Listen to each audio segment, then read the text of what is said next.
All right, we are live for yet another Thursday, Ballers Live.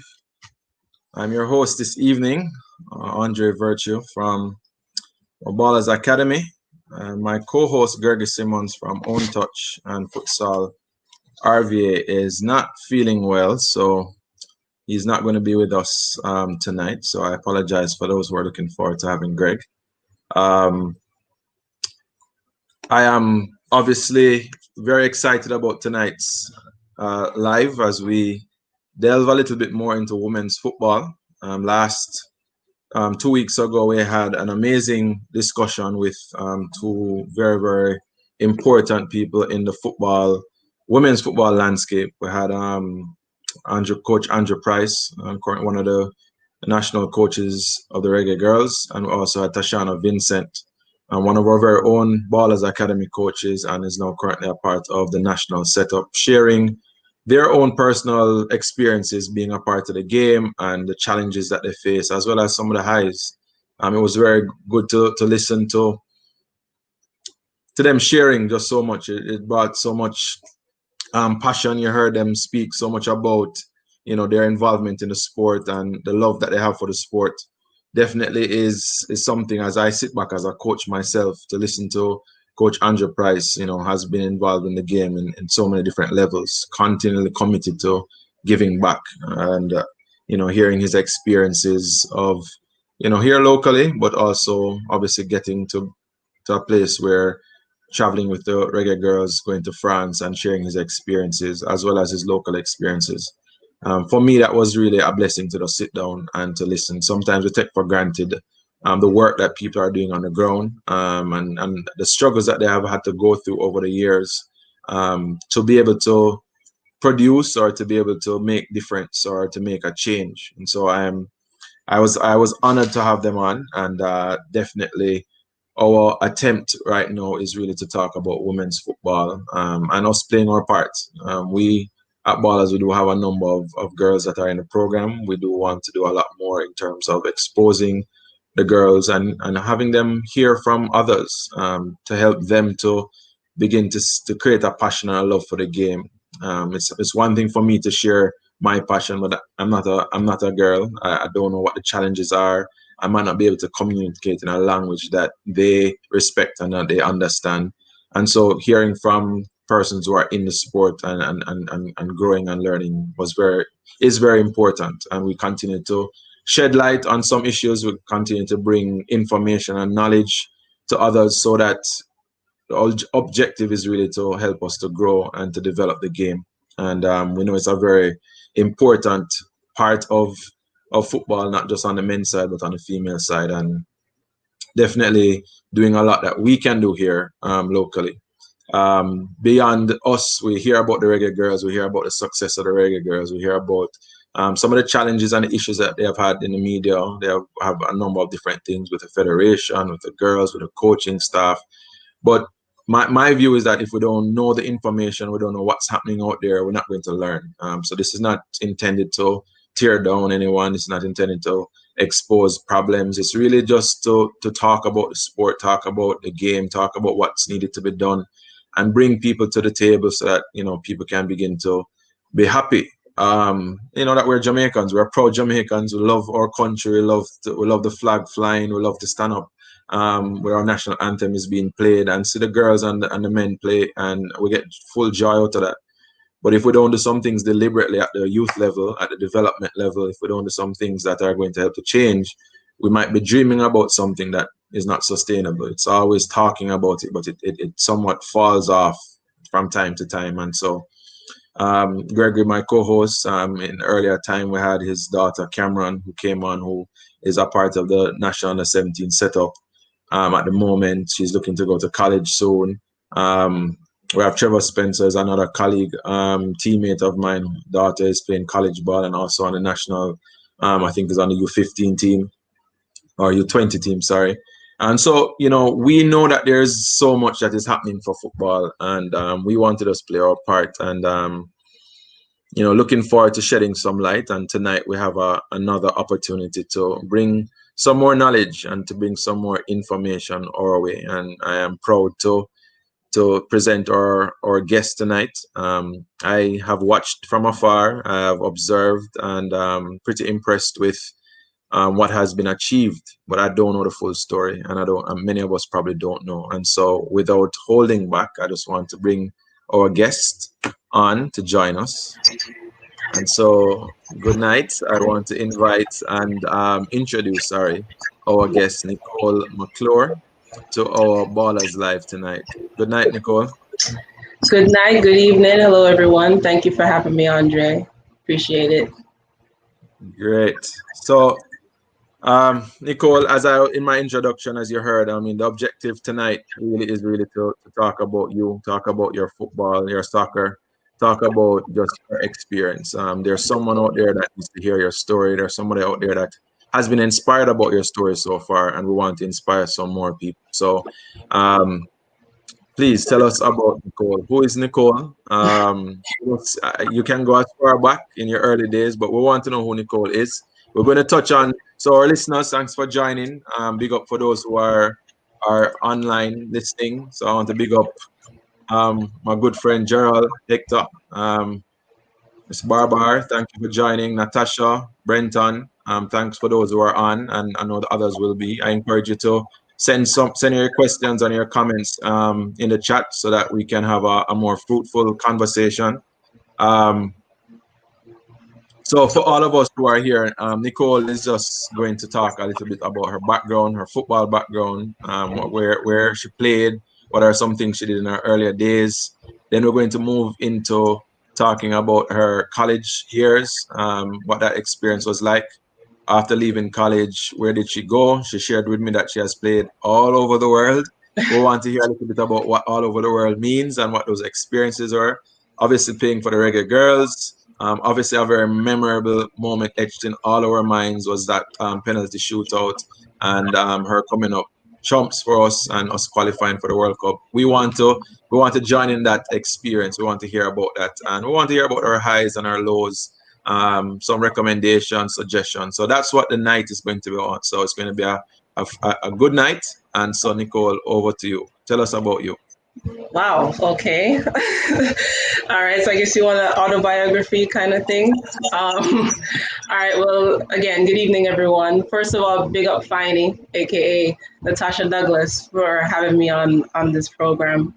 Um, well, my name is Nicole McClure. I was born and raised in New York, in Jamaica, Queens, coincidentally, to two Jamaican parents, Sharon and Charles.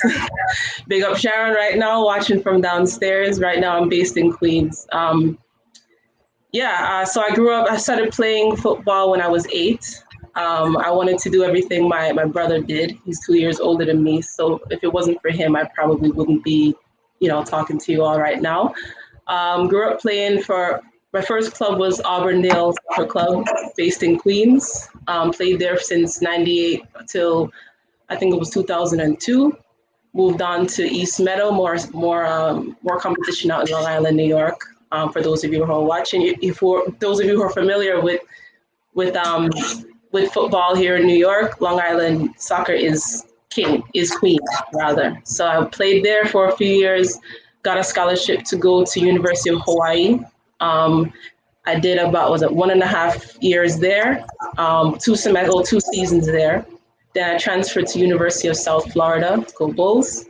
While I was there, we were runners up in the Big East Conference. Actually, prior to that, at University of Hawaii, we won the Big East. The Western Athletic Conference my freshman year. So that was the first time in history.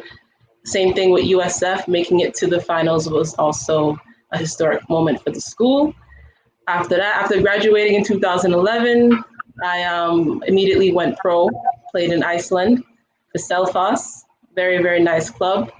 If it wasn't for my college coach, Denise Schulte Brown, I would never have known that I could play professionally. That woman, she is the best. She taught me that I could, she showed me my potential, and I'm forever indebted to her. After Iceland, I went to Switzerland to play for FC Neunkirch in the German part of Switzerland. Learned some German there. won the championship, got promoted to the first tier. Then I went back to Iceland, played for a different club, HK Vikingur. Then I went to Sweden, played there. Also got promoted to the first tier. The second tier. Then I was like 2014. Then 2015, I went to Norway, played there for Klepp. After that, Norway. Then I went to Israel, played for Ramat Hasharon. After that, also we won the championship there, made it to Champions League. Then I went to Croatia, played Champions League there. After that was I've drawn them. Oh, back to Sweden. France, played in France. Also helped the team advance to the second tier, which is actually one of the professional tiers in France. Goodness. After that, I'm losing track. Yeah. All right. So let me help you out. So yeah, obviously, just growing up. I mean, let's go back a little bit to, as I said, in Long Island. Let's go back to those early days of you playing as a, female going out there. You said you were inspired by your brother. Everything your brother did, you wanted to do. But what kept you in the game? Obviously, I know in the US there is, soccer for girls is pretty big. I don't know how it was at that time, but give us a feeling and a sense of what that was, getting up and going out to training. Were you excited, or was it open doors? Was it challenging? What were some of the things that you had to deal with as a young girl trying to play soccer? Well, of course, always proving myself to others. I mean, at the time, it was still the football over here was still developing. But my biggest inspiration was Brianna Scurry, and she was the national team goalkeeper for the U.S. And for me personally, it was very inspiring to watch her because, she was a Black woman. She was amazing at the goalkeeper position. So I had posters of her on my wall growing up. So that visual representation was huge for me. And of course, the U.S. women's national team was all over the TV, I think, because they won in 1999, they won the World Cup. So, of course, I was watching that. What really kept me in the game was those women. And, of course, the competitive nature I have growing up with my brother and cousins and my neighbors in the city. So it was always a competitive kind of vibe growing up. So what kept me on the field was just wanting to get better, to do better, and just keep proving myself. Great. So Nicole, if we were to kind of push a little bit more, I mean, coming out of that kind of environment, obviously fully engaged, wanting to prove yourself, wanting to show what you had. What was that like going to college and that experience? I mean, many of the girls listening are potential thinking about going to college, but what was that like for you? Are you going to college to play soccer? Are you going to college for a degree? Do you want to go pro? You didn't want to go to college? Like, give us a glimpse into that process for you. Well, going to college, it was a no-brainer. I mean, my parents are very, educational, based. So you're either going to college or you're going to college. So, I got a full scholarship to play ball. I could have gotten an academic one, but ball was my passion, and that got me to college. So while I was there, it was an amazing experience. I was able to see different parts of the country. I'd never been to the West Coast. I'd never been to Idaho and even California, playing for University of Hawaii. So that was a really, really cool experience. Even learning the Hawaiian culture and other cultures living in Hawaii, the Polynesian experience, that was very, very, very cool. And then transferring back over to the East Coast, being in Florida where tons of Jamaicans are. So it was kind of like being back home, even though I'm not from Florida. So that was a very cool experience as well, to travel from the West to the East and see how different Americans live, because it's a very, very big country. So just to see the different cultures and the different kinds of personalities was an amazing experience. So let's talk a little bit about that college experience. So yes, traveling around the US, getting exposed to different cultures, going to places you've never gone before. How did the college experience help your development as a player? I would say the mental aspect because our coaches, they're very big on mental toughness, especially when it comes to preseason. It's a lot of running. It's very strenuous activity. You're training 2 or 3 times a day in the hot sun, and if you're not mentally strong, you will not succeed. And the coaches there, they really challenge you. They push you to even if you don't think you can run that extra 120 yards, you can, because they will tell you that you can, and they will prove to you that you can. And okay, let me back up. Whatever the mind can believe, it can achieve. And being in college definitely proved that to me. Okay. The switch from Hawaii to USF, what initiated that switch for you to go there? And then we're going to talk quickly about leaving from there and then the next phase after college. Well, I left after my sophomore year. I felt like I wasn't getting the playing time I deserved. And I spoke to the coaches about it, of course, and they gave me their blessing, and I could leave. And I also got a little bit homesick. Being so far from home was kind of challenging the second year. But yeah, that was the transition from UH to USF was relatively easy, even though USF is a much larger school. It felt, kind of easy to transition there. I had more family there as well, so that helped. Okay. Just for us, what did you study, and why did you choose that degree? I studied communication. I love to write, so writing and words is my thing. I love to write down, lots of stuff. I'll keep that in mind. Yeah. All right. So you mentioned the importance, even from a family. How important was your family support in that college stage of your life? How important was that for you? Everything. My mother traveled to Hawaii to send me off. She even traveled to Nevada to come to our games. When I transferred to University of South Florida, we played against St. John's, which is very close to where I grew up. And I had an entire cheering section. Just for you.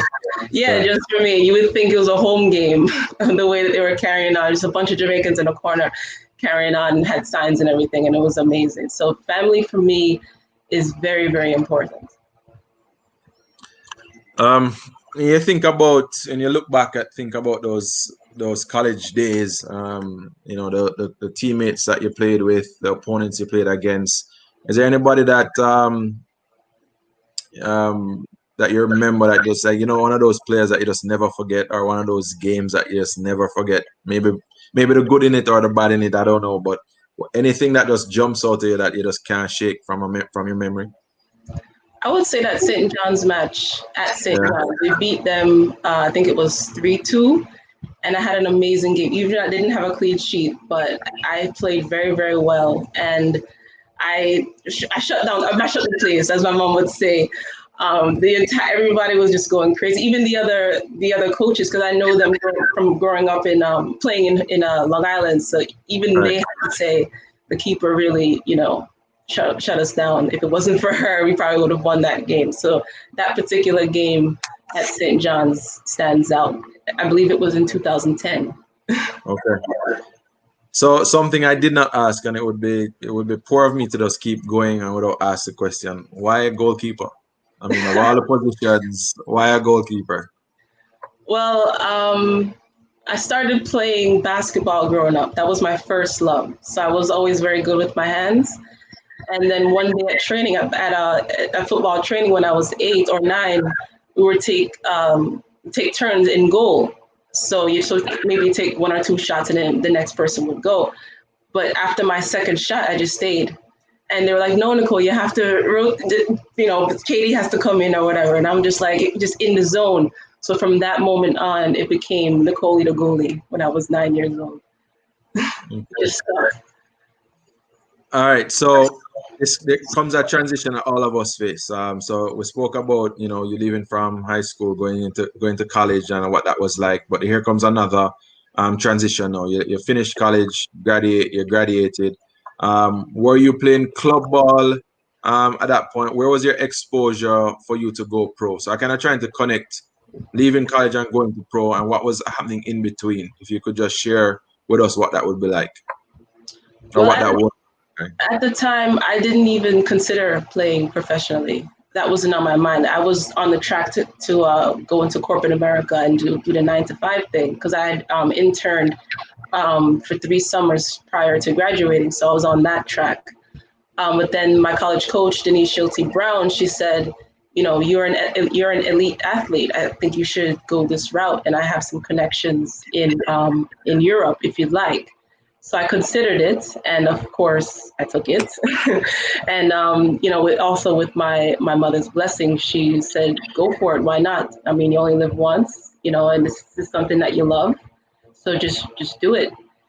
So that's kind of how it happened. Like I graduated 2011, and then the following spring, I was off in Iceland. Okay, so Iceland was your first stop. Yeah. We have a question here, just because it's on that topic. I wanted to bring it up. So the question is: so would you say there's more opportunity in Europe than in the US? So at the time when you made that transition, there was what was it WNSL? What was going on in the US at that time? I think it was forget what it was called because it's folded so many times. You know, Yes. so I don't even know the branding back in 2011. I couldn't even tell you. I'd be lying if I think of an acronym. Yeah, there was definitely more exposure, more opportunities for women to play football overseas. Absolutely. Even today, based on my experience and also from others, from my peers, they would probably tell you the same thing. Could you just speak a little bit about that, because I mean, you might have some girls, you know, it's growing. There's more exposure, more information out there. The US game, obviously, the United States is #1 in the world. Yeah. You know, their pro league. Why would a young person considering maybe a path that you are and going to college and now leaving from college, you know, why would you say Europe is more not more suited, but why would you choose going the Europe route over the US route? And this is your opinion. What are your thoughts there? I chose Europe because of the cultural aspect as well. I like to learn about different cultures and see how different people live. So it's more than football for me personally. But also when it comes to playing on the field, the style is different over there. They don't just focus on fitness, whereas here you run, run, run, run, run. Whereas over there, it's more about the technique and the love of the game, the development of the game. Like you learn more sides of the game or in Europe, based on my experience. And the best experience I can say I had over there is in Sweden. Those coaches know a lot, and they really take the time and break down a lot of the different aspects of the game. You can really learn from them. So yeah, for me, it's more of the nature of the game, the beautification of the game is more prevalent overseas than here. All right, thanks for that. We have another question coming from Trevor. What would you tell that young girl who is dreaming of playing football but she has doubts of making it? Don't doubt yourself. Use the doubt as fuel. When people doubt you, for me, when people doubt me, I like to say, "Oh yeah, watch me," and I use that as a fire to like to burn. Just something inside me that says, "All right, I'm gonna prove you wrong." You know, I don't say it to their faces. I just kind of work silently and just do my own thing. So just don't doubt yourself and remain patient.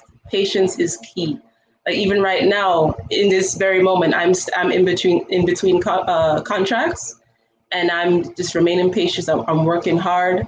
You know, not trying to doubt myself. I know I'm great. You should know that you're great as well, because if you were not great, you wouldn't be watching this right now. You wouldn't be here right now. You know, you wouldn't be playing football. So you're halfway there. Just stay on course and use that no that everybody says that, oh no, you can't do this, you can't do that, should no good. Did they write you off? Use that as your driving force.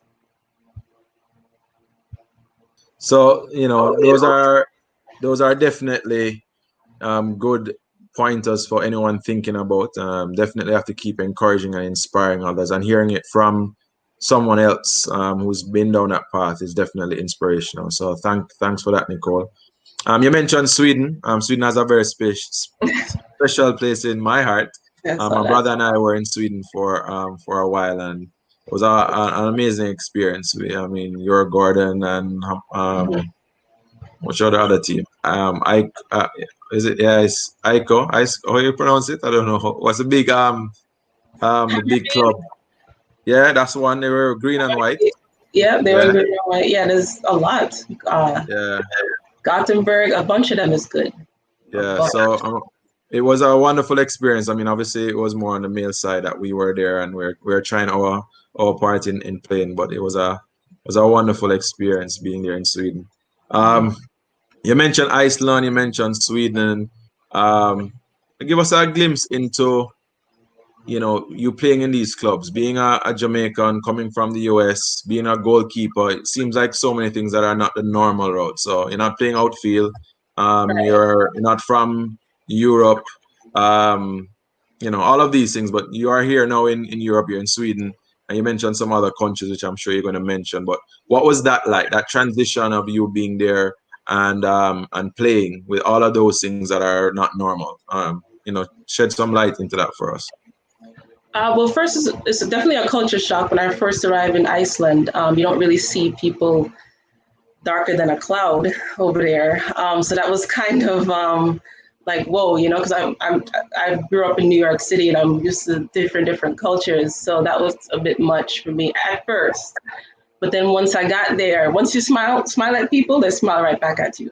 And the Icelanders are very, very warm people. They're amazing. But yeah, it's everything I do is not normal. Everybody in my family has not been a professional athlete. I don't come from a long line of athletes in my family. My father played for Excelsior back in the day, but that's about it. But yeah, the transition was relatively smooth. But probably the biggest culture shock on the field, on the pitch, was the lack of training. I'm used to training like maybe six days a week with a game. Over in Europe, they're more maybe 3 or 4, take it easy kind of thing. So maybe that's where they're lacking, I would say, compared to the US, where it's more competitive and more strenuous. But it's also a benefit because also less injury and less, stressful and stuff like that. So that was probably one of the challenges I experienced over there. So let us follow your pathway along this journey. Where does the Reggae Girls come in? Are we anywhere connected to the Reggae Girls yet, or are we still not there yet? In terms of you, in terms of your club football, when was the first time you started to play for the Reggae Girls? That would be probably a first into that. So from your club playing, where was the connection to the Reggae Girls? Well, I joined the Reggae Girls in 2009 when I played in the under 20, 2008, sorry, the under 20s. Maybe it was 2009, I don't know. I don't remember anymore. We played the qualifiers in Puebla, Mexico. That was my first call up with the under 20 team. And then I believe a year or two later, the women's program was suspended. I didn't even know that. I didn't even realize it. I just thought maybe just didn't have any games coming up. And then fast forward to 2014, we tried to qualify for the World Cup. And that was my first senior call up, was the World Cup qualifiers in June of 2014. Big up Sadella Marley, who funded the team, funded the entire thing from the beginning. If it wasn't for her, there would be no Reggae Girls. So yeah, 2014 is my first senior call up. And I was in Sweden at the time, and I flew from Sweden to Dominican Republic and met my teammates there. Okay, all right. What was that feeling, knowing that you're Jamaican, your parents obviously not living in Jamaica, but have obviously this strong Jamaican bond and connection and love, and you're now getting this opportunity to wear the colors. What was that like when you got that first call? Oh man, I remember that like it was yesterday. There was literally a phone call. one of my parents' good friends, he called the house and asked, I believe he asked my mother if I wanted to play, and she said, "You have to talk to her," you know.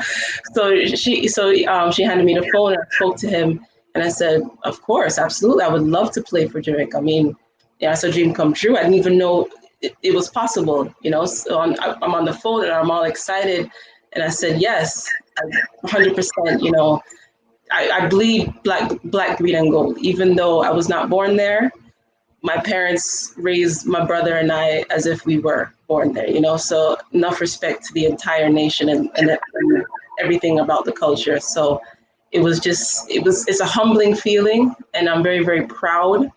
I'll never forget that call, and I still get goosebumps thinking about it.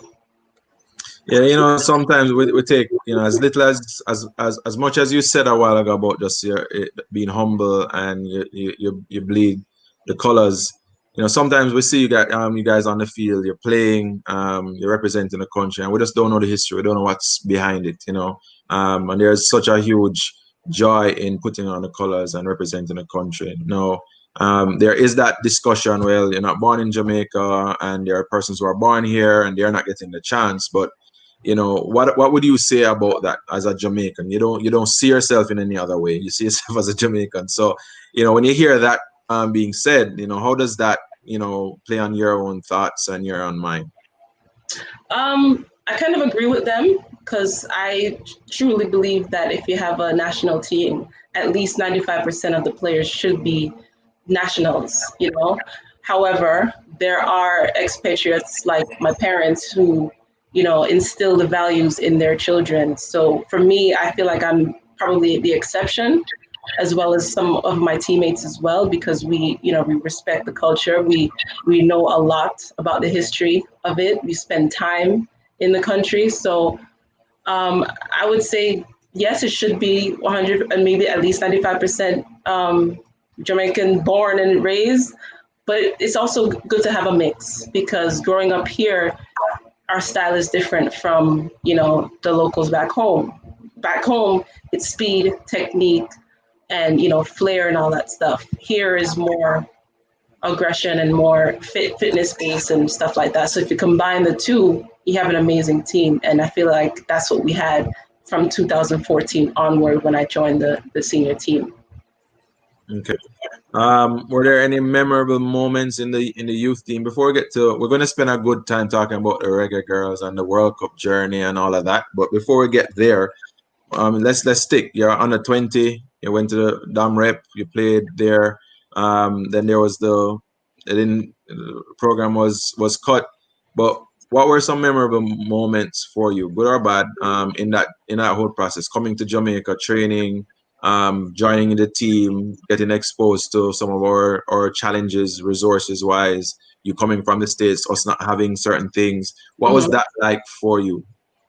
When I first came to the U20 team back in 08, 09 or whatever, it was different in a sense of it was, first of all, it was very, very hot, and my body wasn't quite used to the humidity at the time, and the gear that we had was very, very heavy. We had the old school, all sport, long padded stuff, so that was a bit of a challenge. But the team, they embraced me. Again, big up Finey, big up Shaki. Those two girls on the team really embraced me and made me feel welcome. Yeah, it was good. I mean, probably one of the challenges was nutrition because I'm used to eating light in between training.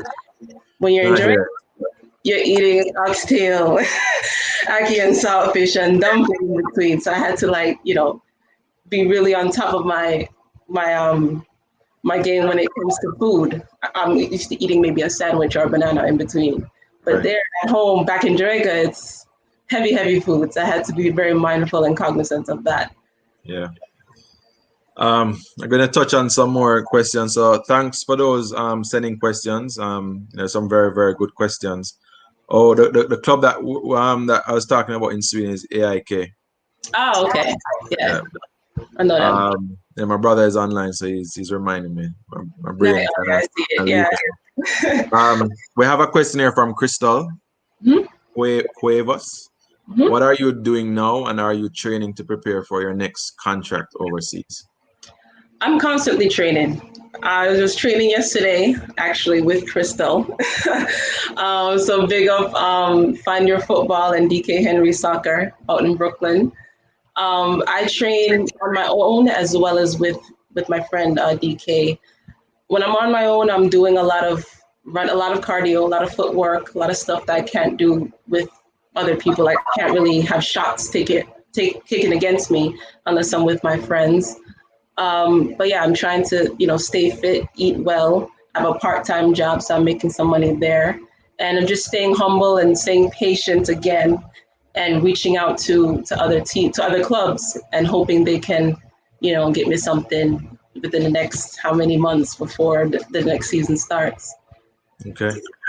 All right. So thanks to Crystal and your crew for keeping you motivated and keeping you going. So we know we need support around us. So the fact that Absolutely. they're on, the fact that they're training with you, that's definitely great to hear. So keep that going, and we do hope that something does come for you to continue your playing. So we look forward to hearing more. We obviously keep tabs on you with that. We have some other questions. Why do you think there's such a stigma associated with girls football in Jamaica? Hmm. Oh boy, that's a loaded one, Nicola Barbar. I think there's a stigma because a lot of other Jamaicans in general think that football is a male sport and women shouldn't be doing what men are doing. Except when it comes to track and field, we big up Shelley all the time, but what about our footballers? What about our female footballers? I think because people still have that mindset that football is strictly for men. I think that's why there's a stigma. And of course, um, you know, sometimes you'll see some of my teammates and they'll play like men, and sometimes they'll say, "Wait, that's not a man. So why is she doing what men are doing?" So I think it's just a mentality thing, and I think that if we get out of that, we'll be able to progress.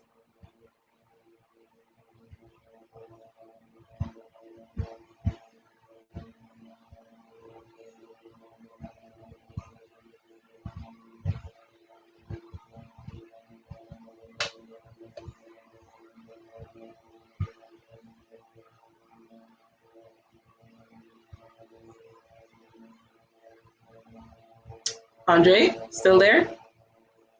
Sorry. Oh, okay. Um, yeah, Trevor is asking, please share with us the pride and joy you felt hearing or singing the Jamaican national anthem before one of your games. Oh, okay. I get very emotional for me. It's a very personal thing. Um, I I definitely sing along or at least mouth the words. So it's it's a it's a euphoric feeling. Of course, I can't even put into words. That's how big of an impact it has on me. I just feel so proud and so over sometimes even overwhelming at times, just standing there and just feeling the emotion, and you're rubbing shoulders with your teammates and you're seeing the fans out in the stands. It's just a prideful feeling that you can conquer the world. Like you feel like a superhero, kind of. It's like an out of body experience. Yeah, as you speak, and I remember, so I played for the national team, and Trevor was my roommate, and Gregory was, I mean, my teammate, and Greg was my teammate as well. And one significant memory that I have was on a 20 team playing in Honduras, and we're playing against Mexico.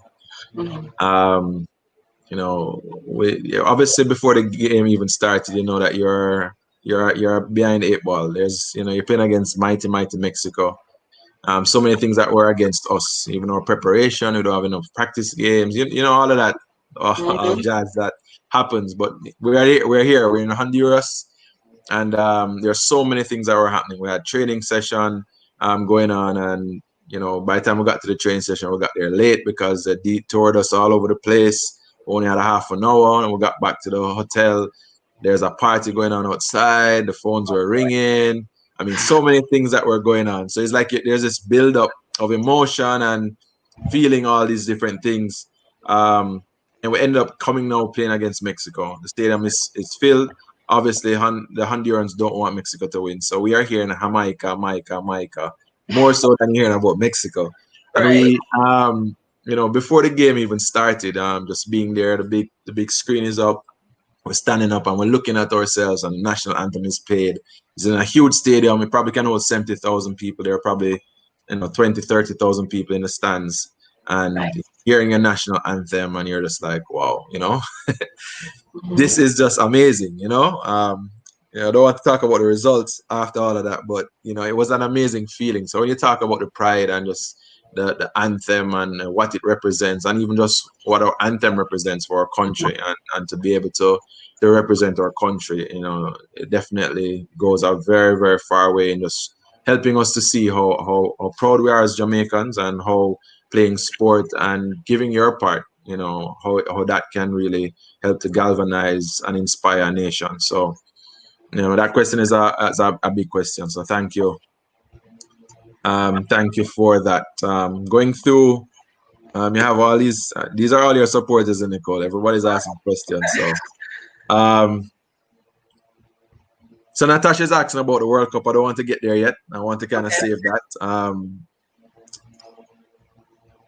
Yes, so Conrad is asking a question about how did the bug of becoming a footballer goalkeeper come up. We did answer that question, Conrad. And that was just something that, she just grew up being, and she had an opportunity to be in goal. She loved basketball, good with her hands, and she ended up by default, but then it became you're the goalie, and there was no looking back after that, right? Pretty much, yeah. So Crystal is asking some other questions. Let's go for it. What advice can you share with aspiring players who want to play in college? Okay. I would say, what advice would I give them? Stay humble, because oftentimes the roster on the college team could be very, very big, and it's very, very competitive. I can speak on all of the teams across the board for NCAA. So once you mess up in a game, you can almost guarantee you're going to be benched the next game. So you have to be mentally tough, even from before you even enroll into the institution, because it's a mental game. If you feel bad about one game and then you're bench the next one, it's very, very hard to recover from that. So I would say get your mind right, stay fit, stay sharp, and also have a good balance. Stay in school, like stay on top of your schoolwork. Still, have a good social life, but not too much, because college can be ridiculous at times.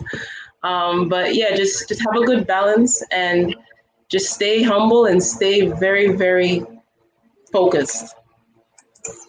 Yeah, you touched on something. We had a college series and a couple of lives before where we're just really talking about that. We're talking about the balance between, maintaining your grades, playing the sport, and just how important that is, and obviously keeping focused. Mm-hmm. So touching on the college thing a little bit more, there's a question here that kind of connects to it, but what about high school ball in the States, and what criteria do coaches look for other than just the grades? So I mean, you left from the high school and you went into the college thing, but any input on that?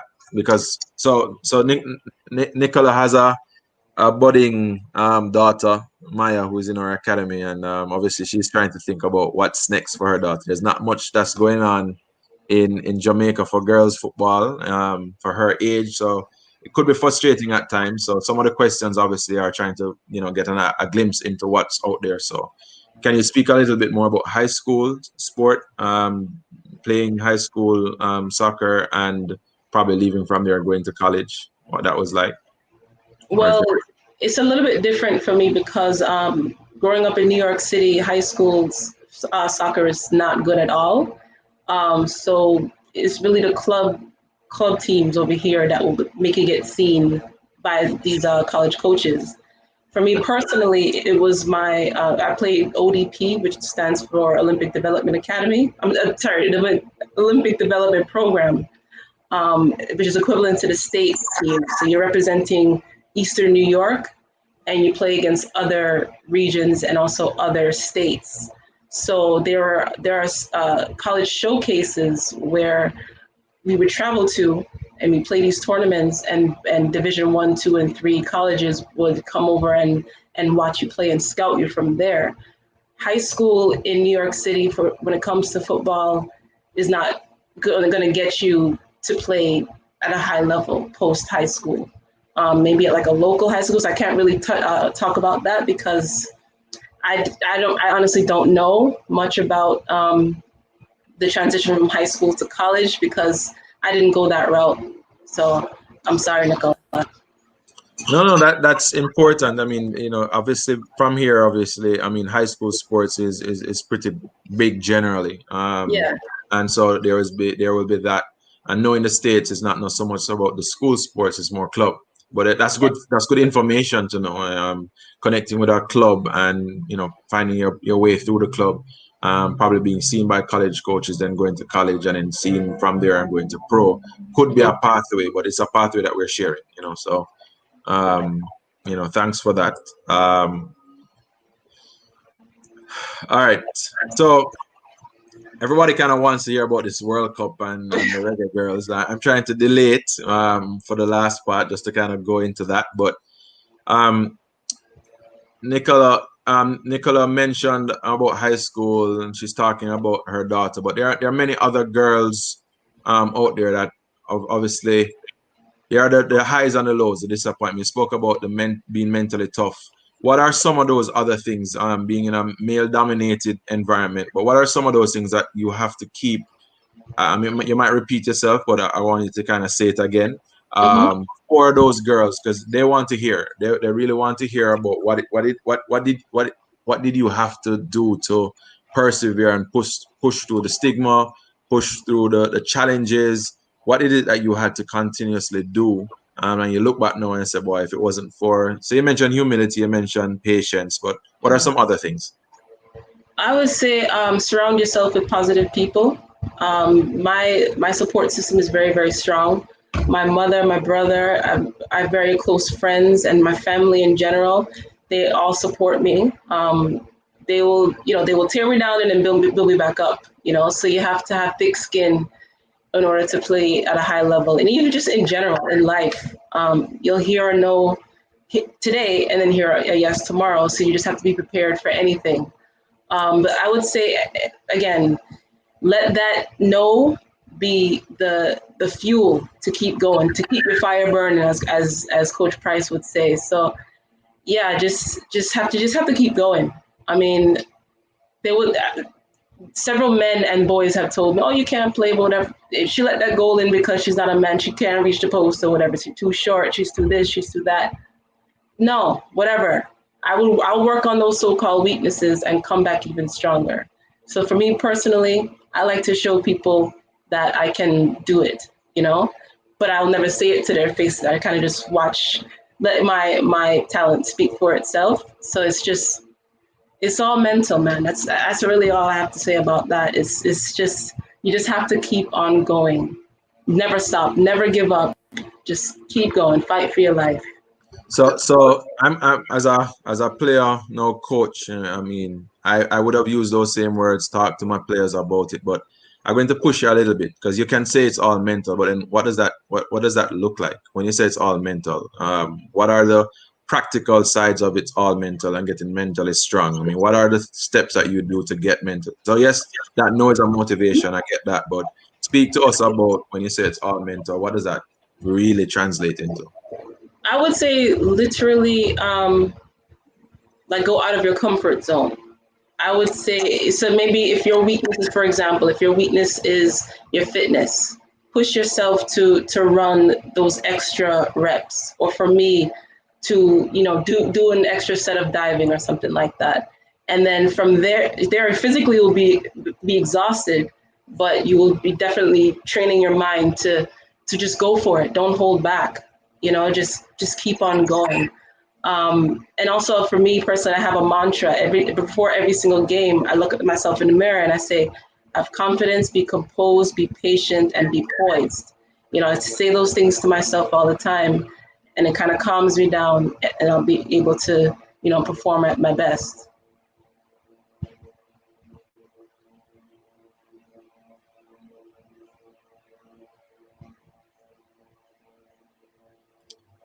Yeah, you have a mantra. So can you just say that again for those who listening? Because you said it and it kind of went a little quick.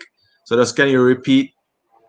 Okay. All right. I say patience, poise, confidence, composure, and also consistency. You just have to keep on, doing the right things over and over and over. Saying those 5 or 6 words over and over in front of the mirror. Personally, it helps me and it calms me down, and it helps me to play at my best. So that's kind of a tip that I just kind of developed over the years, because a lot of the times I do doubt myself, and once you doubt yourself, all the training that you've done for the week prior to the match, it goes down the drain. So you just have to stay consistent with the positive self-talk. Yeah. All right. So those are good pointers for our listeners and those who are not here live but will get to hear it. We're not saying there's perfection here. We're not saying that, we have it right. I mean, Nicole has mentioned there are times she doubts, but it's really that reminder that there's greatness in you. There's that reminder that you can do it, and you have to put yourself in an environment where you're going to be challenged. I mean, sometimes we have this, there's a difference or there's a challenge and we run from it. But then you're going to buck up that same difference and challenge somewhere else, and you can't keep running. You have to face it, and it might be uncomfortable in the beginning. It might be something that is not normal, but then you have to push yourself through that. So self-talk, speaking to yourself, helping you to, get there and say, no, I'm going to do better.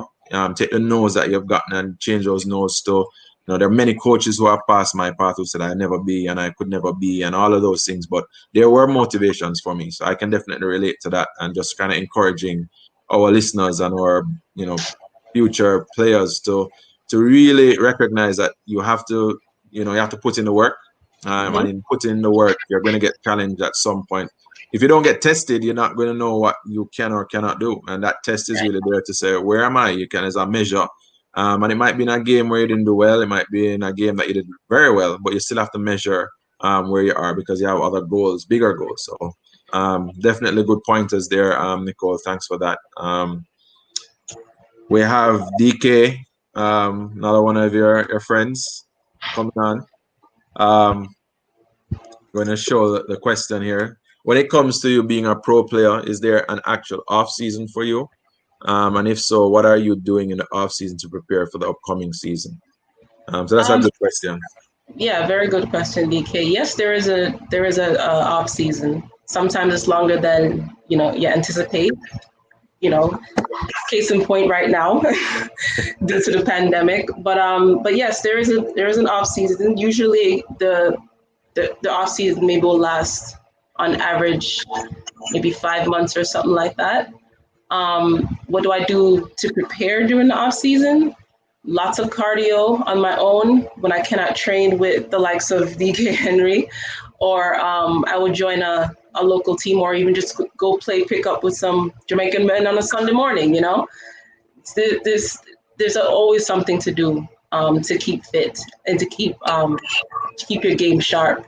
So you can play locally, indoors, even outdoors, because ball is life over here as well. So you can always find somebody playing somewhere, and just to sharpen up your skills. Okay.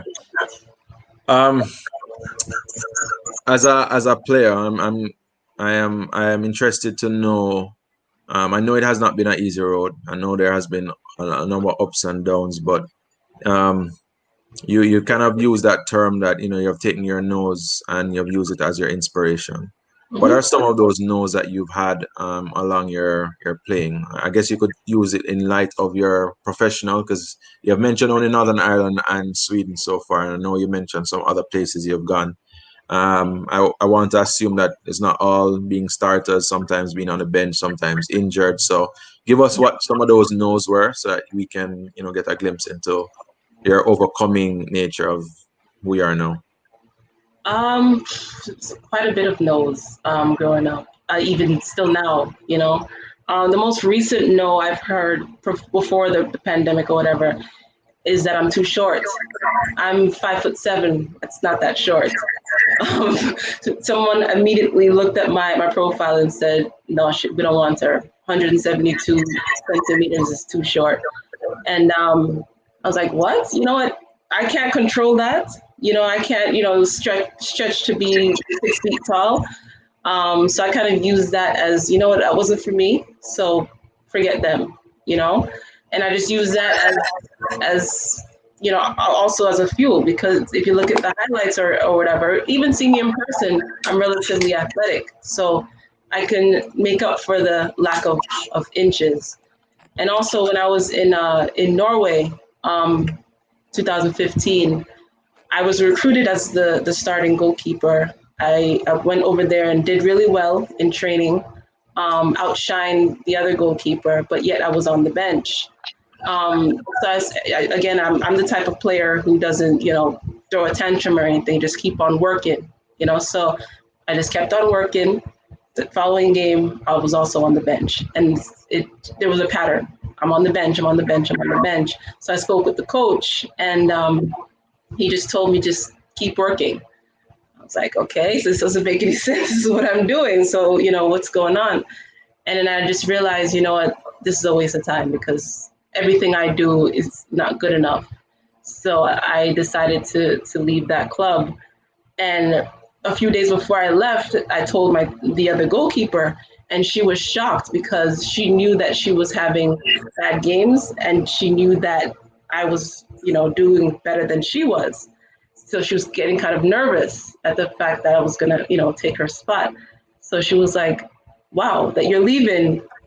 This doesn't make any sense." But that obviously something was going on behind the scenes that maybe the coaches didn't want me in the goal. Who knows, for whatever reason. So I kind of used that bizarre experience as another, motivation to find another avenue to play.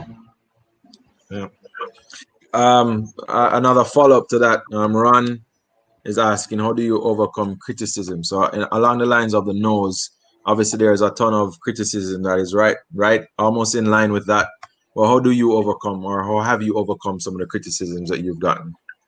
Of course, I still struggle with that. I'm still human, but I try not to read the negative feedback that you see online, especially during the World Cup time. We got a lot of negative feedback, so I try to stay away from social media in that respect. But again, I use those criticisms as motivations to do better. If somebody says, "Oh, maybe her kickouts are not very strong," I'll go to the park the next day and work on that. So anything that you say that, if all those little critiques that you say that I'm not good at, I will work on them and get better at it. So yeah, I think it's actually a good coaching point for those critics. Yeah, it's also a good point. I mean, being a coach and mentoring players, I try to encourage them as well. In if somebody is criticizing, you have to ask yourself the question: is what they're saying, is there any element of truth in what they're saying? Right. And if there's an element of truth, then you're not wrong for saying it. So if your kickouts have not been great, is that true? Yes. And then how do you take that criticism in a way that fuels you or prepares you to go and work on it? So sometimes we kind of take it too personal, but if you ask the question, if the criticism is coming and there's elements of truth in it, then you need to kind of look within yourself, reflect, and then say, well, if there's an element of truth or that's how you think, there might be something that I might need to be doing to working on that. So that's a very, very good point there. To kind of build on that same thought, how important then would you say, you talk about the support system, you talk about some coaches that have been around you. I just mentioned about mentoring. How important do you think mentoring is currently in women's football? And do you have a mentor or mentors yourself that that has helped you throughout your career? I think mentorship is very, very important.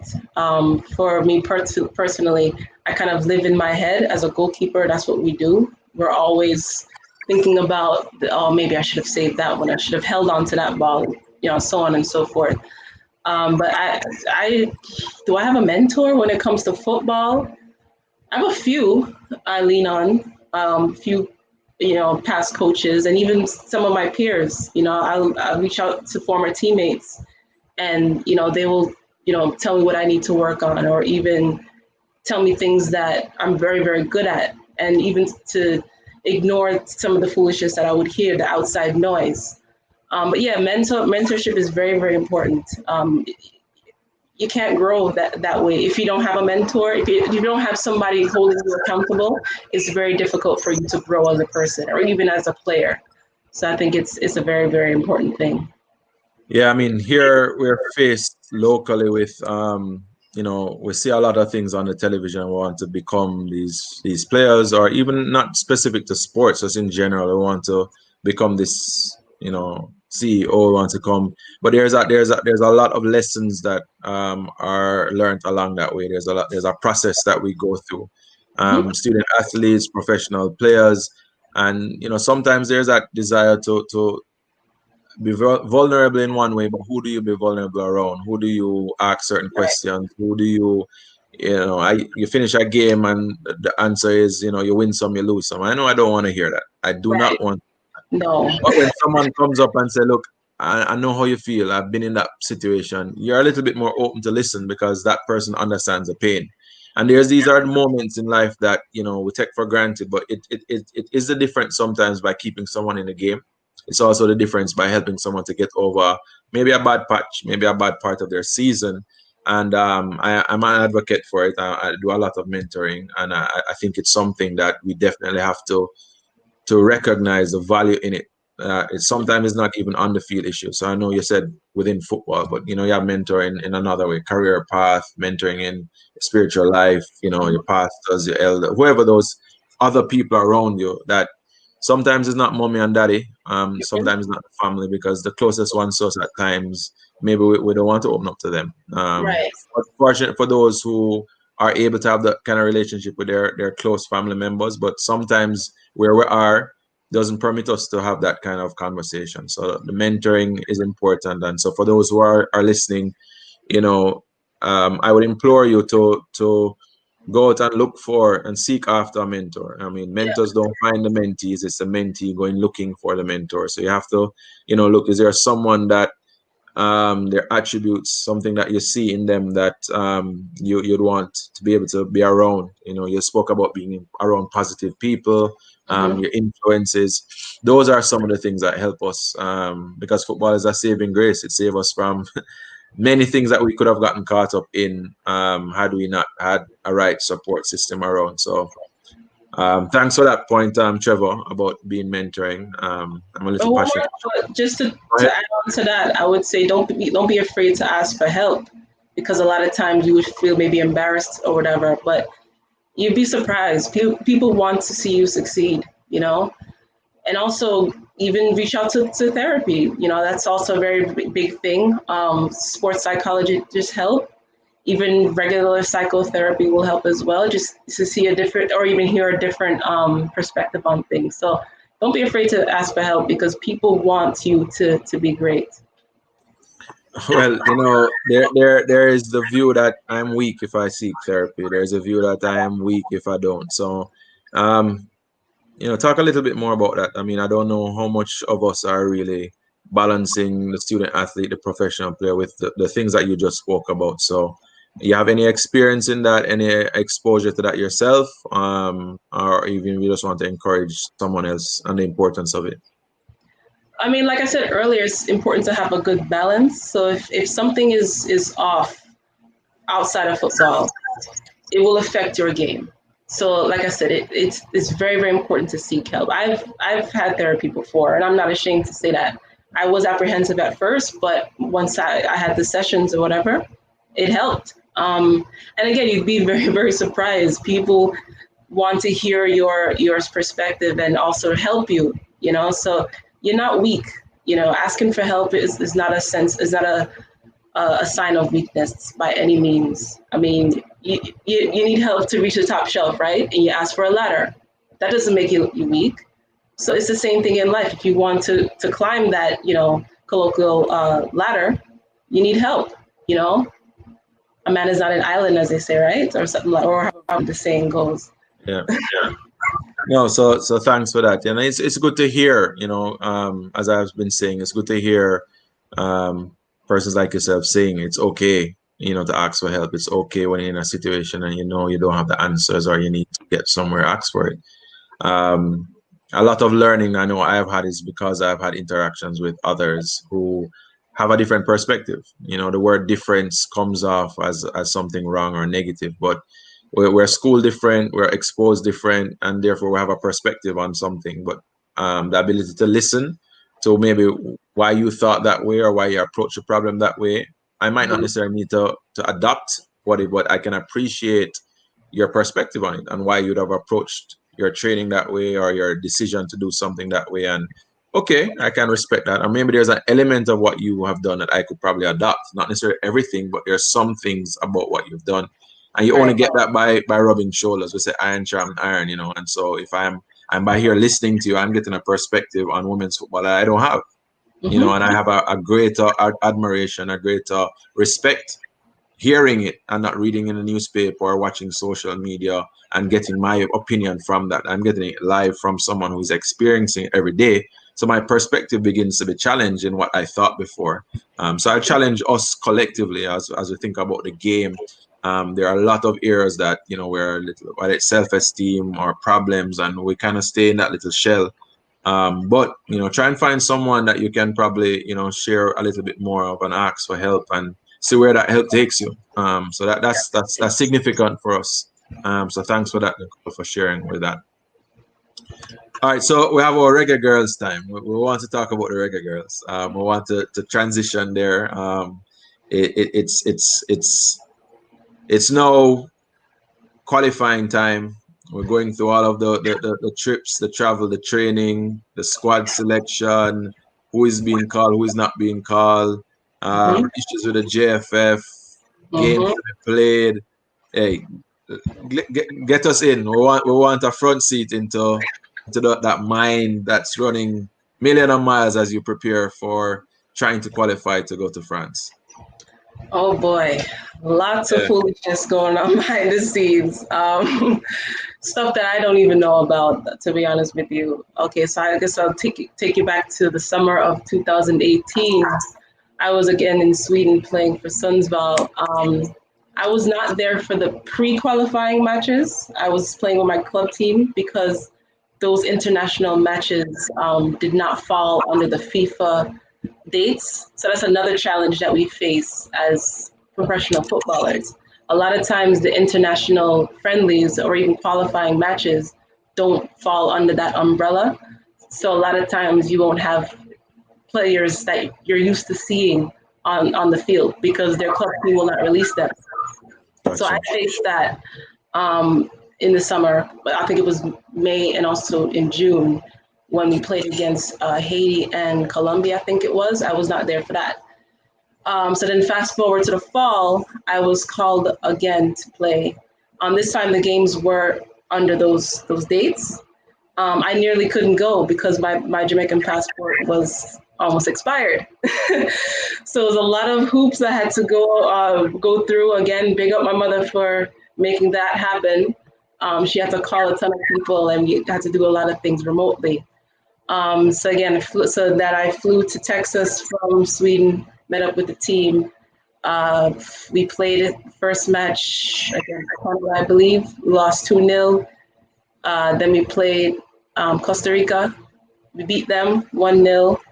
Then we played Cuba. And then that was the game that I actually played in.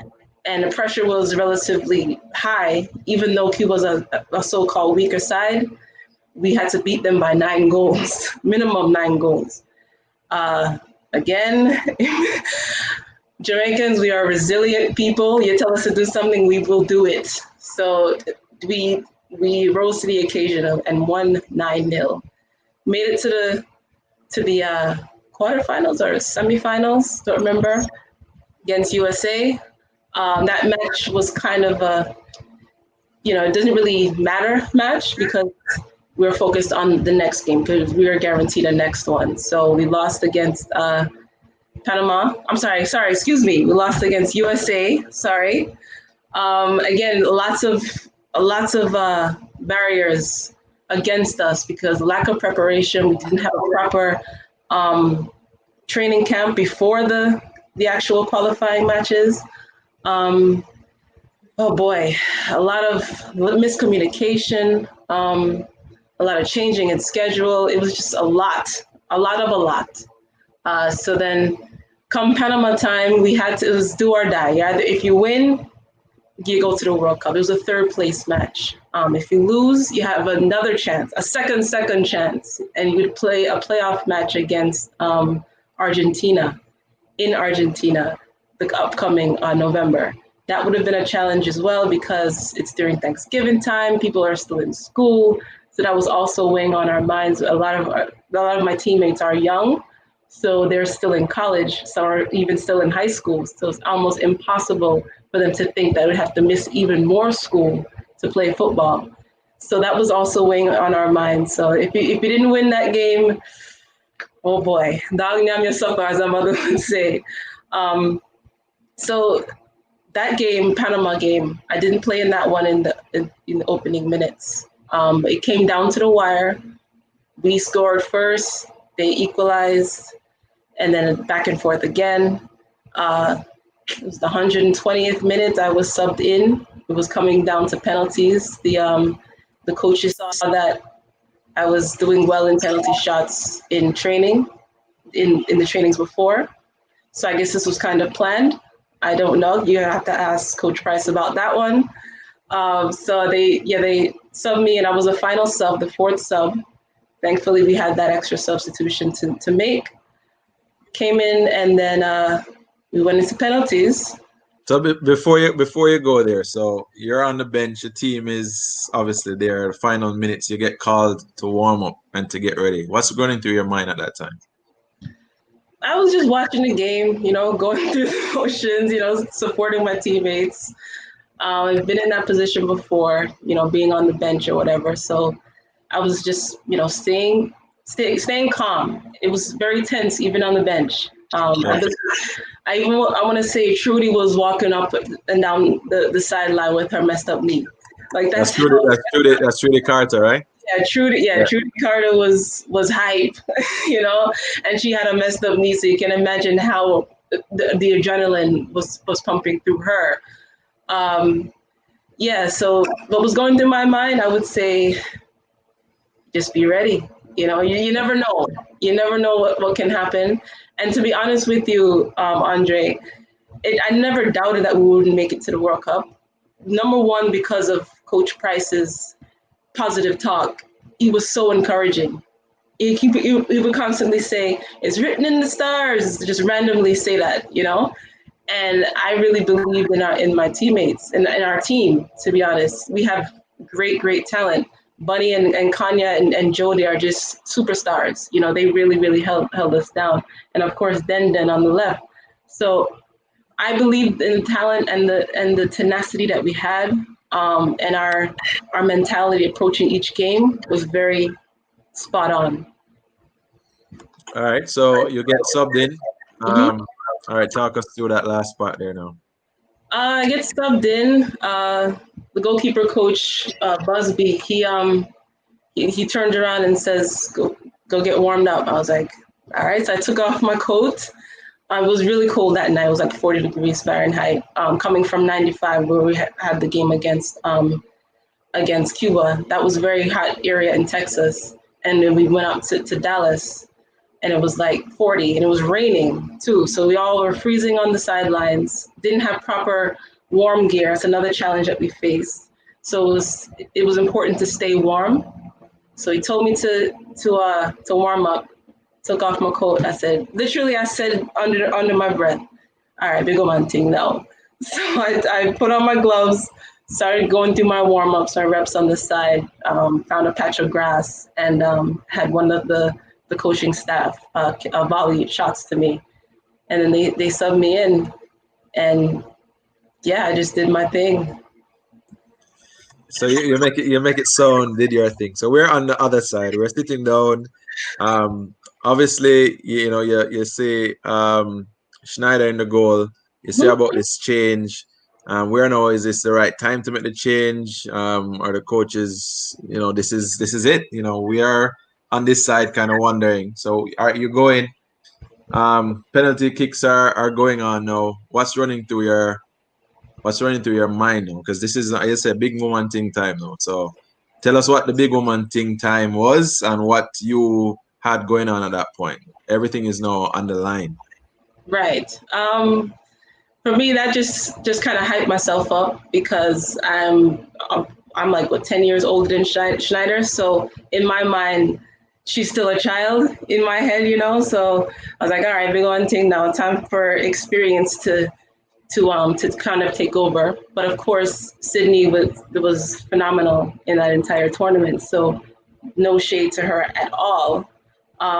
So yeah, I wasn't nervous. People have asked me if I was nervous going into it as a sub. No, I wasn't. I had my blinders on, as my father would say, tunnel vision. I went out there and just performed. Like I said, we had worked on penalties prior to that. After training, we would, Trudy would take a few and Dom would take a few, etc. So I kind of had experience there. So I guess I was kind of prepared in a sense, because again, you never know when your number will be called. And as a professional, you have to be ready for anything. So yeah, I went out there and first shots. Do you want to talk about the shots now? Like you want to break it down or? I mean, you can break down the shots until the one that you saved, and then we got the win. So I mean, walk us through that last sequence of shots and the victory. Okay, the first shot, brilliantly taken penalty shot. I could not save that one. I think it was like top bin or something like that. Couldn't save it. Okay, fine. Second one, I regretted not diving. I feel like I could have saved that one. I kind of hesitated. So I said, okay. As I'm walking to the side of the box, I said, save the next one. You're fine. You're going to be all right. So said, so done. I was more patient on the line. Again, that's where the patience comes in. And then I remembered what my very first goalkeeper coach said to me when I was growing up, learning the position. Begaman, the most Jamaican man ever on the face of the planet, Delroy Williams, he would always say, never anticipate, always react. So I remained patient on the line and I reacted to the shot and saved it. So I said, okay. So then for the fourth one, I said, save the next one and you're in. And we advanced. So again, I approached it the same way I approached the third shot. And I read the girl's body language. I didn't look at her eyes, but I looked at her feet and also the ball. And I was able to parry the ball around the post and save. And then I guess the rest is history. So when you saved that shot, you said the rest is history, but I mean, we don't know what's running through your mind. We don't know what that emotion is like. I mean, some of us dream of being in those moments. Some of us dream of, getting to that place, and we're not there. Some other people are not there. So what's running through your mind when you save this penalty that's going to potentially give the team the opportunity to go and advance to the World Cup? Honestly, I wasn't thinking about anything. It didn't even hit me that we made it to the World Cup until maybe a week later when I went back to Sweden. I just went out there to do a job. I didn't think about any of the criticism, the pressure, none of that. I just went out there. It was just me and the ball. That's how I approached those shots. And like I said, I just kept my eyes on the ball and then just carried it to the side.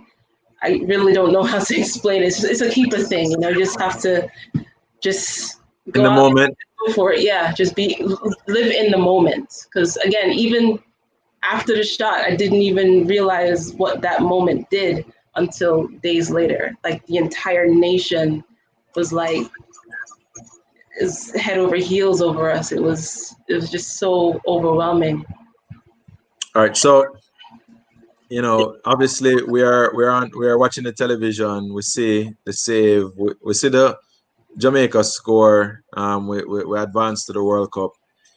We're not there in France, so after the game, you girls. I mean, there's a video that went viral. You girls are in the changing room, and you guys are celebrating, and you're all singing the national anthem and having your own bar. What was that like?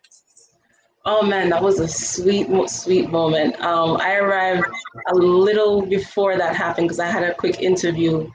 I stepped into the locker room and everybody was just jumping up and down, singing our own version of the anthem. I don't know who started it, to be honest with you. I want to say maybe it was Den. I don't know, because she's vibesy. I don't know. It's just an organic thing. It just came out. We just made our own version of the anthem. No disrespect to the original, of course, but it was just an in the moment kind of thing, and it was just such a sweet experience. Yeah. I ask the questions for some of us who have actually represented our country and have had our highs and experienced that. It's hard to explain it. It's hard for someone to really feel what we feel or to go through that. But we have an opportunity to draw somebody out of their seat to kind of say, I want to have that emotion. I want to feel what they felt. What I see on the TV. Yeah, the girls running to you guys at the end of the game, the celebration that happens. Everybody kind of wants to live in that. Just like you're saying about breaking a world record, running to the finish line. Those are moments that many people are inspired by because they can't run, they can't score, they can't save any penalty, but we almost live through those dreams and live through those moments. So, you started to talk about just the reality, kicking in after getting back to Sweden and seeing the response of Jamaicans. Share some more about what that is now when it's now becoming a little bit more real. What has happened? Well, I mean, firstly, people abroad, they love Jamaicans, so they love us even more now. When I went back to Sweden, they actually had a welcome party for me. They had a cake and it said "Gratis Nicole," which means congratulations in Swedish, and the cake was decorated in our flag, and they had Bob Marley playing in the background. The entire locker room was filled with staff members and my teammates, and I just felt so overwhelmed and just so welcomed all over again. And I think maybe that's when it hit me, the impact that we've had on the world. And my cousin was with me. She had actually visited from over here as well, so she was able to experience that with me. So I kind of had a piece of home with me at the time, and it was just a very touching moment. And then of course seeing all the media platforms, our success being translated into dozens of languages. Even when some of our teammates went back to their respective clubs, they would share in our WhatsApp group a picture of a newspaper with us, celebrating, the back of my head with my jersey as I'm embracing Dom, who scored our final penalty and sealed the deal for us. Like that, those images really made me feel that, Jamaica, we're large, like everybody really, really embraced us there. And that's when I felt the love from the world. All right, so we're qualified for the World Cup. The men went to 1998 World Cup in France. There are some comparisons now being drawn. The women are now going to France. History being made. Obviously, there's no guarantee that the team that qualified for the World Cup is the same team that's going to the World Cup. What's that playing on in your mind? What's that going through your mind? And then actually going to the World Cup. Share with us what that process was for you. Oh, every day. Nobody was safe. Nobody was safe. I was not safe. I only maybe Kanya and Bunny were the safest ones, to be honest with you, when it comes to the player selection. So every day when I went back during the off season, I was training my behind off. working on everything that the coaches said I need to work on, even working on things that I feel like I'm really strong in, those areas. So yeah, that was always playing in my mind. Approaching every single training session, I would say maybe such and such is doing kickouts right now, or working on handling. You should be doing that right now too, because there's always talks that they're going to recruit other players from who never even represented Jamaica. So that was another thing that we had to deal with as veteran players. So we just always had to be on our toes and just be ready for anything, even when we were not even playing. Mm.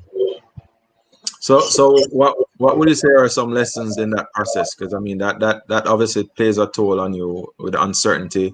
You are playing professional. The team has qualified. You have helped the team to qualify. There's no favoritism going on now. It's business, and the team is now going.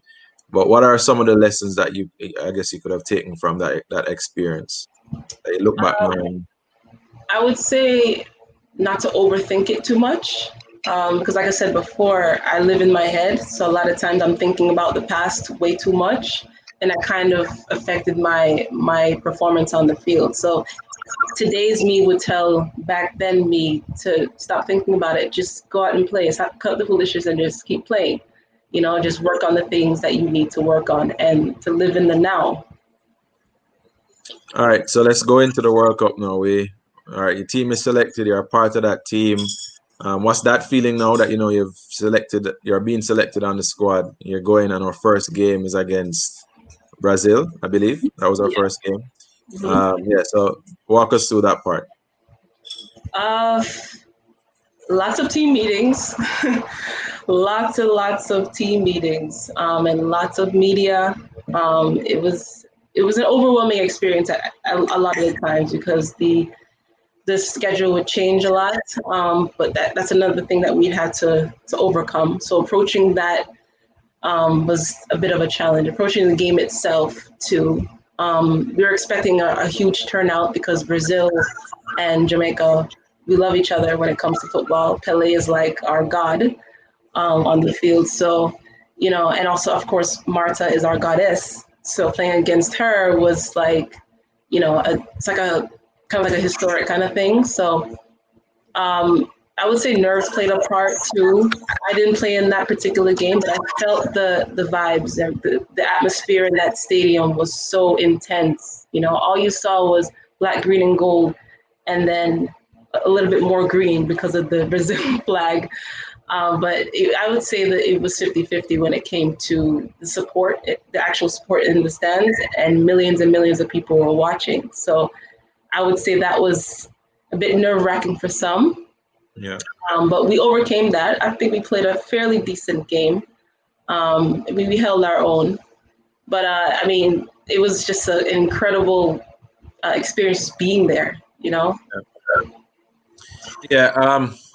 So what was the state of mind of the players? I mean, we're qualified for the World Cup. We're now at the World Cup. You know, is it that we're just going there to show up?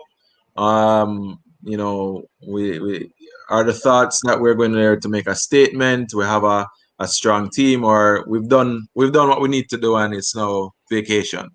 What's running through the mind? I know what I know. You know what you know, but you know, other people are just kind of saying, well, they did the thing. They qualified for the World Cup, and that probably was the objective. But I'm sure that was not the objective for the team. So I want you to kind of share for us what you guys were going into that World Cup thinking. There's no such thing as vacation. We worked. We went there to compete. We went there to not only to you know, silence the haters or whatever, or to, you know, to prove people wrong, but also to prove ourselves wrong, to challenge ourselves, because we knew we could go, you know, toe to toe with these big name teams. It would definitely be a challenge. We played against number 16, number 6 in the world. I think also, I don't know, some other top 10 team in the world, you know, so that was our competition. And we felt like we could, you know, give them a run for their money. It was never, oh, we're afraid of Brazil because they won the World Cup before. Oh, we're afraid of Australia because they're number 6 in the world. Oh, Italy is strong. in their defense. We have to work on, we're strong in our, or weak in our offense. No, we broke down their play. We had game film on them. We approached every game as if it were a Panama or a qualifying game. So it was always, business as usual. We never took our foot off of the gas at all. Obviously, building a strong bond with your teammates, the coaching staff. If you could share, I guess, your takeaway of that whole World Cup experience. Obviously, leaving from our first game, you actually getting the opportunity to play. It's one thing to go there, but another thing to go onto the field and to play. What was that like for you, and maybe even your teammates? But this is a whole nother world. It is. It's a different ball game actually being on the field playing ball. It was, to be honest with you, it was tough for me, that World Cup experience, because I didn't play the first two games. So being on the sideline watching us lose, that was tough, because sometimes I would say, man, I would have done something, different from Sydney or whatever. But again, she's my teammate, so I can't. She just has no control over the player selection. So once I got my opportunity to play, I seized it. I relished in it. I told everybody back home, so everybody was watching, cheering me on. I was nervous, absolutely, and I think that showed. It wasn't my best game. I would say that flat out. Yeah, but I learned from it. But it was a really, really cool experience to be standing there in front of 20,000 or how many thousand screaming fans, and then seeing our names in lights from that particular view, being on the field, seeing Jamaica in lights, that was really, really, that was just overwhelming for me. And then of course seeing my personal name there, and then walking onto the field, and even before that, singing national anthem. I was probably smiling from ear to ear from the moment we walked onto the field until the first whistle was blown. It was definitely a dream come true, and it felt so incredible, and I still can't even really put it into words. Yeah. So we obviously are celebrating the success of the Reggae Girls. We are happy of what was achieved. We don't want to ever forget that, but obviously we're quickly moving forward to, all right, now that we've done that, are they going to be a repeat of the men? Went to France '98 and we've not seen it back since. So what is it going to take for Jamaica women's football to be more dominant in the Caribbean, i.e. the CONCACAF region, and then compete with the bigger national ranked teams, world ranked teams, and possibly getting back to the World Cup? What is it going to take for us? I think it takes money, to be honest. We need the resources, and it starts from the grassroots. A lot of times, actually all the time, the girls get the short end of the stick. I'm sure people watching back home are saying the same thing. They haven't practiced in weeks, or they have to share the field with the boys, or practice is canceled because the boys' game is being taken over. I think if the interest is there, if the powers that be actually take an interest in women's football in Jamaica, if the JFF actually cares about us, they will put the money and the interest, and the investors will follow suit.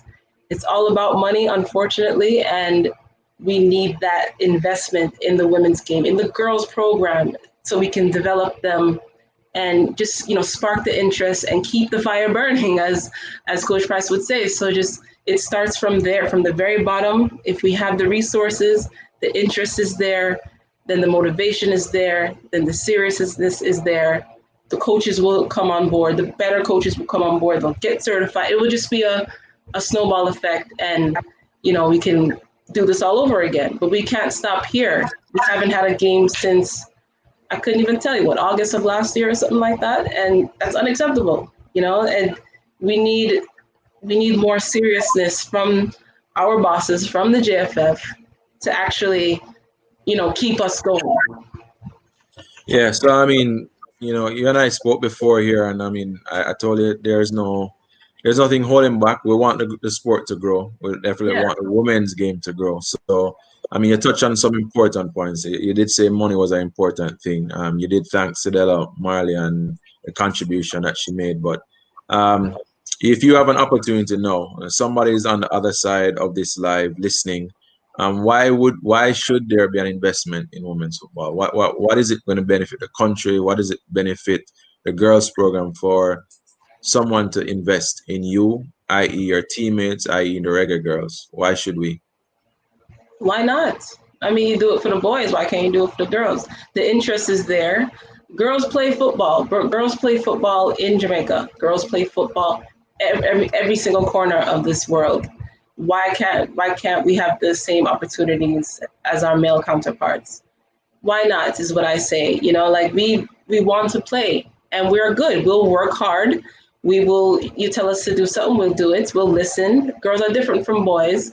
You know, our egos are not as high as theirs. So you tell us to go train, 4 times a day, we will do it. You know, like we want to keep going. You know, there's no difference. Girls want to play, the interest is there, but we just don't have the resources to do that. And I think that's what's holding us back. All right. So so we're zeroed in on the money, the resources that are needed. We're trying to make a plea to people to invest. You did touch on the JFF, the powers to be. From the game developing here locally. So I'm going to just talk locally here. I know you're not here, but you are very well aware of the challenges here locally.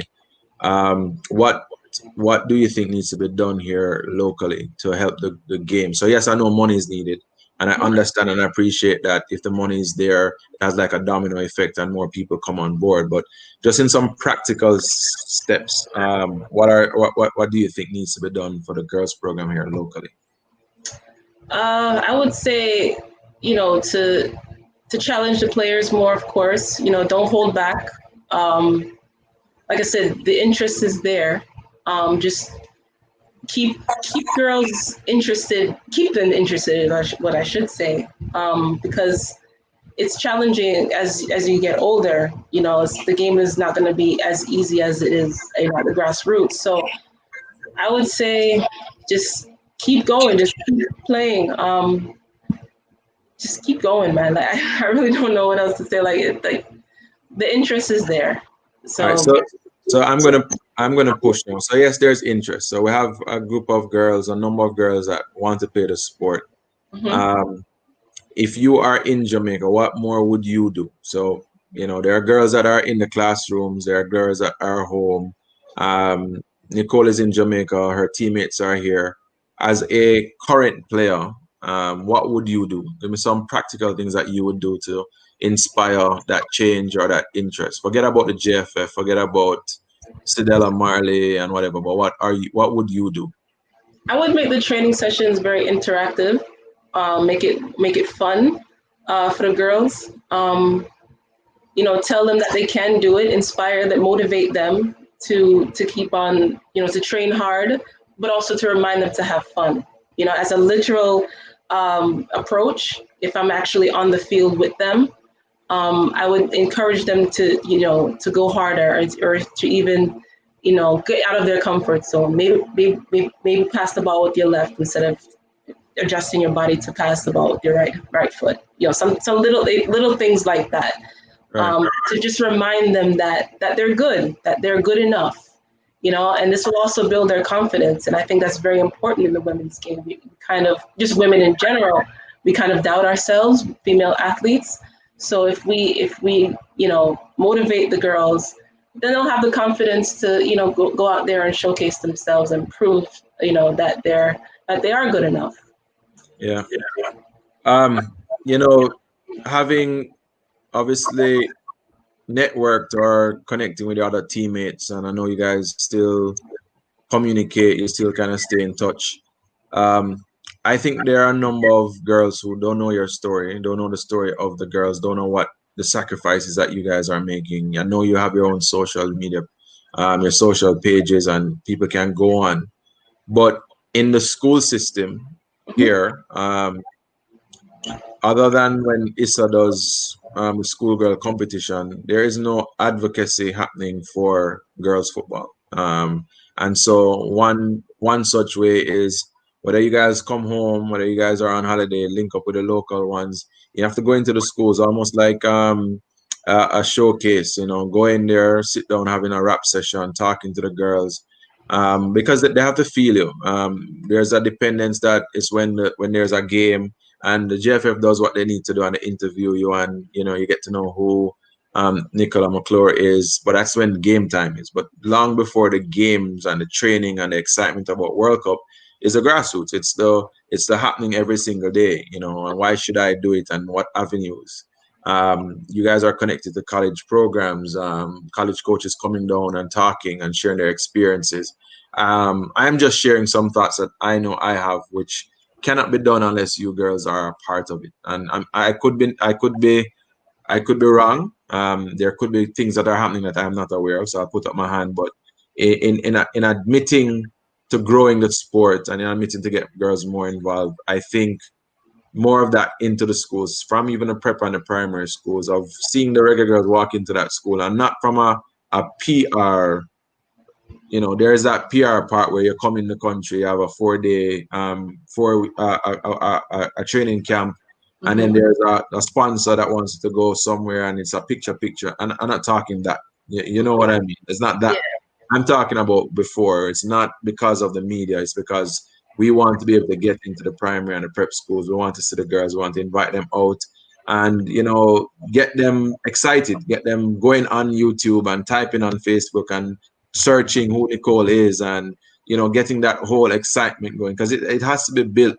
And it has to be, I think it's built from you guys doing what you are doing with an intentionality about bringing others. Because there is a momentum, as much as the JFF is at the moment not, for whatever the reason is, there is still momentum. You guys still went to the World Cup, and that's huge. And it's not hard to sell Jamaica. It's not hard to sell the regular girls in terms of a brand. And obviously, like the Cidellas and other sponsors are going to do their part. So I know that's not going to happen, but I really think I'm including myself as a coach, I have an academy, that the girls need to hear from you, people like you, and hence why we're doing a live and inviting people to come and listen. But if you are here in the country, you girls are coming and connect with the local girls, make an attempt, whether it's through ballers or through the federation or wherever, and say, look, we want to go into some of these schools and make the girls hear you, make the girls unless there's a television and a game and somebody say, come, let's watch the regular girls. I mean, why would they be doing girls football? There's no primary school. I mean, there are some kids playing in the primary school, prep school, not necessarily playing girls football yet. So these are some things that we want to be able to do. But I think in order for us to do it, I think we need that commitment from you guys to help us to do that. So I'll reach out to you more. I'll reach out to your other teammates more. I see DK saying that she's available and willing to help. I know Tashana is doing her part. Obviously, a good advocate in her own right. Natasha is a part of the program. And I'm not doing this from a baller's perspective only. I mean, we're just one component of a bigger picture. Right. But I'm using this medium and this platform to reach out to you guys and say, look, we need help. And it might be a word. It might be you just coming and giving your support. I think those are the things. As a young player, I grew up looking up to someone who came into my school and spoke, and I wanted to dress like them. I wanted to wear the number that they wore just because they came to school. And I then got information. Who is Pele? Who is John Barnes? Who are these people? I did not say that there were Jamaicans coming into the school, and I looked up to be a Jamaican, World Cup player, because we didn't have that. But now that we have World Cup players, the Theodore Whitmores and the Bunny Shaws and you, Jody Brown. I saw Jody Brown when she was grassroots. I was doing grassroots at the time, and that's where she was discovered. But we want more girls to come in and to talk and tell your story. So I'm reaching out on the part of the future reggae girls to say, there is opportunities. There are many girls who would want to. The stigma that is there, you want to share what that is and how you overcame that. They need to hear more of those things, and the parents will slowly hesitate. There's a hesitation, I must admit, trying to get these girls out there is a hesitation. It's not consistent, but as we play our part, we need to partner to do so. So where you can help, and I know I'm going to reach out to you and others. You have said that you're willing to help, so we're going to Absolutely. see what more we can do, because I think there's a enormous amount of opportunities for girls, colleges, and to play pro, and to represent the reggae girls, and to go to the World Cup for sure. Definitely. Uh, I would love to help. Yes, for sure. I'm not even just saying this because I'm on camera. 100%. Yes. As a matter of all fact, right, I was asked to help, but my schedule didn't sure. yeah, it was like in December or something like that, and it was very short notice. But absolutely, I would All definitely right, do it. so I'll take you up. I'll take DK up. I'll challenge Natasha, challenge Tashana, and we'll see what we can do. And hopefully that can, encourage a movement with and align with other clubs and other parties that I'm sure wants to do some more. So let us put that there and try and see um how we can do it. But Conrad is saying it comes back to mentorship. It comes back to leadership. But I think instead of pointing fingers, I think we need to, do what we can do. And this is why this series is called Playing Our Part. Right. I can't blame everybody there. The GFL has its problems. Um, CONCACAF has their problems. FIFA has their problems, and we can complain every day about what should be done. But I believe that we need to do what we can do. And so, if it is to help to change one kid's life, it's help to donate a boots to one kid. If it's help to talk to one girl, let's do what we can do, and let's see where it leads to. So uh, I know went off on a little tangent there, but I think it's important as we express our love for our country and want to see the game changed. Definitely. Yeah. All right, so as we get into wrapping up, just a few things I wanted to get your thoughts on.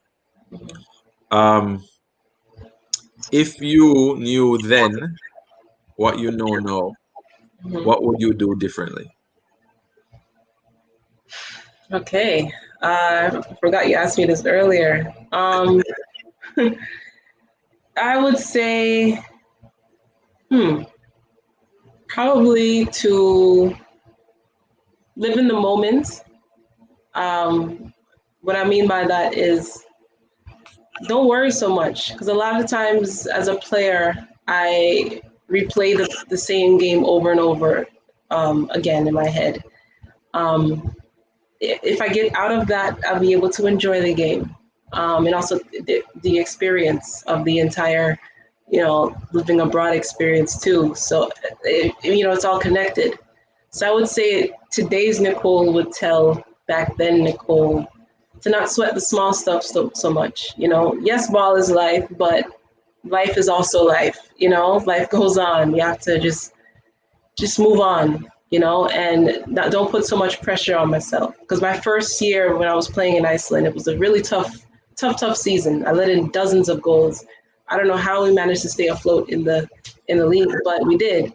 But it was very stressful because I felt like I was not doing my job. I was not doing well. Um, but now I would tell myself, you were doing fine. You enjoyed yourself. You enjoyed the experience, and you learned from it. Um, you're fine. Just go with it. Just don't sweat the small stuff. Is what I would tell previous or younger Nicole, I should say. All right, so there is a young Nicole that is sitting down, wanting one day to be a reggae girl. With all the negative, with all the barriers to play, all the frustrations, you've overcome that, but you have an opportunity to speak to that girl that wants to one day become a reggae girl. What would you say to her, um, to keep fighting and keep moving and one day become? Oh boy, I would probably tell her the same thing. Just keep going. Whenever you hear a negative tone, don't just take it in stride. Maybe like you said before, maybe those negative feedbacks or whatever are actually criticisms that you may need. Take it in stride. Don't think about it too much, and just go out there and do your thing. Play your game.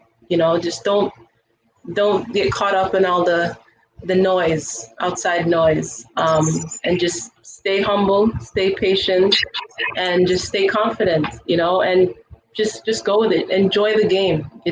God put you on this planet to play this beautiful game. You might as well enjoy it. You only have one life to live. So that's how I kind of approach things nowadays. Yeah. So, I mean, you touch on some things that are part and parcel of just who we are, even at Ballers, and what we continue to inspire and encourage our own players. We said that there's a life before the game, there's a life during the game, there's a life after the game. We've also been very, very a part of us is a lot about trying to help these players to become winners on and off the field. And so just to kind of, compound just your own same sentiment of just living in the here and now, living in the moment, making the most of what you have right now. There's a God-given ability, gift that He has given you. What you do with that gift is amazing. And so, there's a gift that keeps giving. The sport keeps playing. You keep participating. See it as an opportunity to keep learning. There's a lot of that all built into it, and we're committed to playing our part, and just want to take the opportunity to congratulate you on your success that you've had so far. I know you're not finished, and we know that there's a lot more for you. We do pray that the doors will open and this COVID thing will pass, and you can get back to making more history, and to inspire more people in the sport. And so I give you the last minute for you to close out the show. Say what you want to say to all those who are listening. I just want to, on behalf of my host who's not here tonight, but the Ballers family, thanks for being very open, very candid about your experience. I know a lot of comments are coming in here from so many people about just your leadership and how well you have done. So we admire what you have accomplished, and we thank you for joining us tonight, and we give you the time to close. Well, again, thank you for having me. Natasha Douglas, thank you again for introducing me to you, Andre. What I want to say is thank you to the entire nation of Jamaica. It has been a dream come true to represent Jamaica on the football pitch. A dream that I didn't even know I had. And I would trade it for the world. The ups, the downs, the spins, the turns, all of it. I would do it all over again. And I just want to thank all of Jamaica for embracing me, embracing my teammates, embracing my coaches, everybody, and for just embracing football in general. It's been a great, great experience in general. So I truly, truly enjoy representing our brothers and sisters back home. And thank you. I love it. I love being Jamaica. I love being both American and Jamaican. Unfortunately, I was not born there, but I feel the love, and thank you for embracing me. All right, Nicole, thank you. Thank you to your family and for your support. We have enjoyed this interview this time. I don't want to call it an interview because it was very candid, very open, and I had a great time. And we'll save it. It will be on our YouTube channel. It will be on Facebook for others to come. So if persons didn't see it, send them there, so they can hear the interview. I think it was rich in a lot of experiences you had, and I'm sure it would be very, very helpful. Is Sharon is your mom? Yes, she is. So big up, mommy. Thanks for sharing Nicole with us. Eli Sheba said, Nicole McClure, you make a perfect leader, very equipped in mentoring our future youth. Teach them how to be a winner all day, just like you. So you are making a difference, Nicole. Continue to do what you're doing. We appreciate you and your teammates and what you've done for our country. Thanks for joining us, and we'll keep in touch because we have some work to do, right? Absolutely. The work never finishes. All right. Bless you. Thank you. And have a good night. You too. Thank you.